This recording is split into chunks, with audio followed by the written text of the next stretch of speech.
Hi everyone, welcome to another tutorial. I'm Hinky and today I'll be showing you how to make a kimono kaftan. And this type of kimono kaftan will be the one that will have a facing, and also I thought of it that I should put a fringe on the hemline after I have finished sewing this kaftan. So just sit tight and enjoy the video. How to make a kimono kaftan with this beautiful neckline. Then I'll just go ahead and fold into 2, and after I folded into 2, I'll fold into 4. So I'm using an Ankara fabric, and after folding into 4, I'll input the measurement from the mid neckline to my sleeve length. That's what I input here. Measurement from my mid neckline to the sleeve length is what I input here after folding into 4. Then I'll take the dress length. So the dress length here, I input 40 inches, but I'm using 38.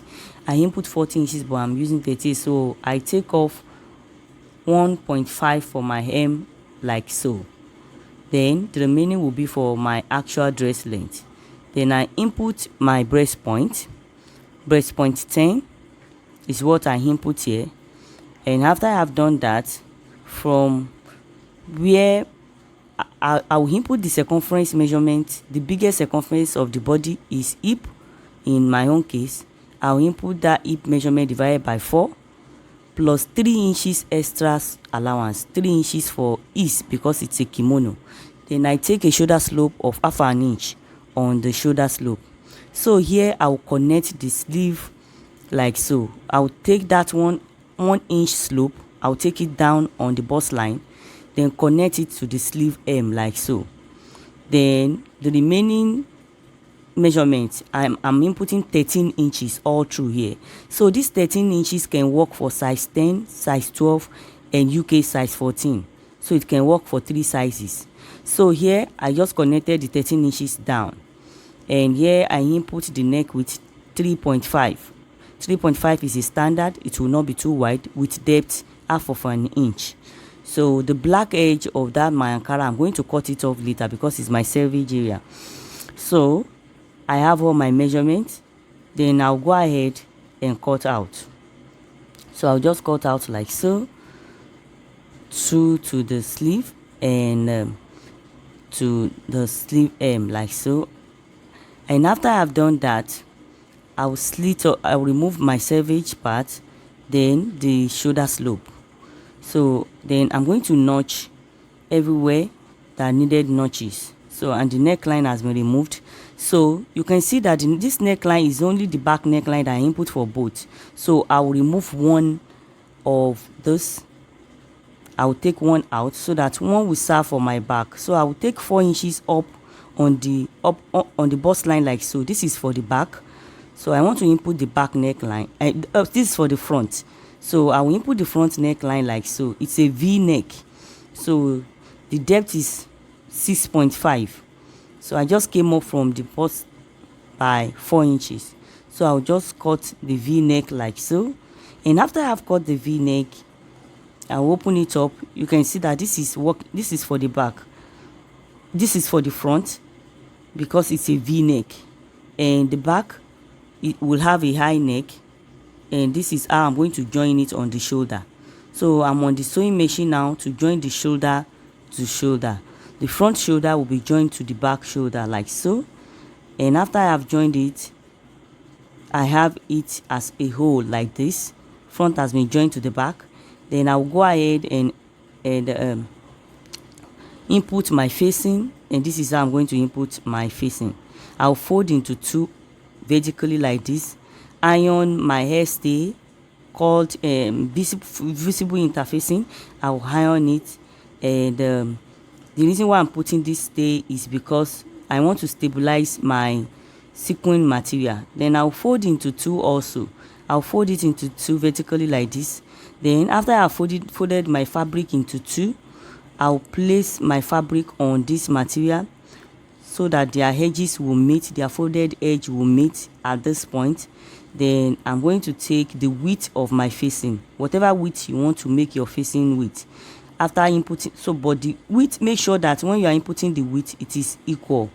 It is equal for the front and the back. So I'm inputting 4 inches here. 4 inches, then that is what I'm going to input all round for the width of my facing. So the neckline will be the starting point, and I will just input 4 inches like so. Starting from the neckline, 4 inches. This is the back. I'll input 4 inches like so. Go ahead with that continuously. I'll input it 4 inches all through. So this 4 inches, the sewing allowance has been included. So I'm going to remove the neckline like this, and after I've removed the neckline, I'll cut out the rest. And this is what I have. So the right side of my facing will be facing the wrong side of my Ankara fabric. Then I'll go and stitch by 1/2 inch.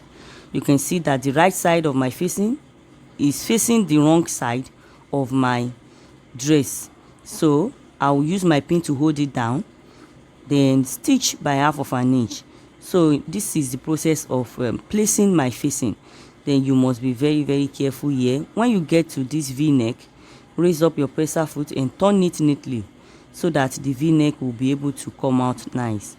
And while we are done with the sewing of the facing, attaching the facing to the dress, then I'm going to flip to the right side. Before I flip to the right side, I'll make sure I notch all those edges.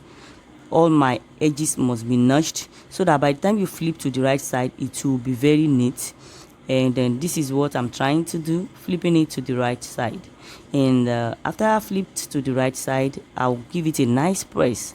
And I have ironed it, and this is what we have. You can see it's beautiful and neat. So I'm going to top stitch with 1/2 inch. I'll top stitch round. So I'll top stitch my facing with 1/2 inch, bearing it in mind that we still have a type of rectangular shaped facing that is still going to be joined to this facing. So I'll just go ahead and stitch with 1/2 inch like so. I'll go ahead and stitch with 1/2 inch like so. Top stitch neatly, and this is where I input my rectangular shape, the second shape that will be placed on this. I get my central point, then input 7 inches on both sides, making 14 inches for the length. And I'm going to fold with that, and the length here vertically, the length here is 11 inches by the breadth is 7, which is 14. The breadth is 7 on fold, which means 14 when you open it up, and the length is 11 inches. So I'll just input that measurement. But this is not a standard. Whatever you want to place, just make sure it is accurate, it is fine and beautiful. And I'm going to place my stay on this shape also, and use it to give it a kind of support so that it won't be stretchy again. Reduce the stretchiness. Fold 1/2 inch like so. Make sure you centralize whatever you are putting. I will make sure I centralize it, that it falls in the middle. That means you're going to notch the middle of what you are placing and match it with the middle of the neckline. And I'll just place it like so. You can put any shape. If I decide to do this shape, all well and good, but I want to do a square shape. I want it to be straight, so I'll just fold 1/2 inch inward like so. Use my pin to hold it down, and go ahead and top stitch to the tip of this material neatly. I'll top stitch to the tip neatly, and this is very simple and easy. You can see this is like a comfy wear that you can rock to anywhere, and it looks elegant. And this is kind of a style that you can make your millions if you are into ready to wear. So this is the neckline. You can see this is neat, and this will be acceptable by any customer if you are into ready to wear. And see the neckline, very neat outside and inside. This is the neckline, very, very neat. So I'll go ahead and complete the rest of the dress by hemming my sleeve. This is my sleeve hem.